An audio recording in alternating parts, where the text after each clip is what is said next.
Tim kampanye nasional Prabowo Gibran membantah tuduhan bansos yang digencarkan Presiden Jokowi jelang pemilu bertujuan untuk mendongkrak perolehan suara paslon 2. Menurut TKN, pembagian bansos jelang pemilu hanya kebetulan, yang dampaknya ikut dirasakan Prabowo Gibran.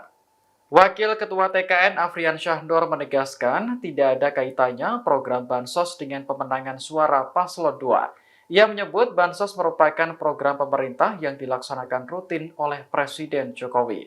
Namun karena kebetulan dibagikan jelang pemilu, Prabowo Gibran ikut merasakan dampak baiknya. Afriansyah mengatakan tak dapat dipungkiri bahwa paslon 2 memang dekat dengan Presiden Jokowi. Menurutnya, masyarakat juga sudah tahu bahwa Prabowo dan Gibran orang baik dan peduli terhadap sesama. Hal itulah yang dianggap mendorong masyarakat untuk mencoblos paslon 2.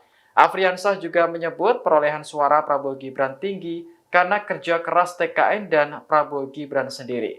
Sebelumnya, pembagian bansos beras menjelang pemilu menuai kritik dari berbagai kalangan.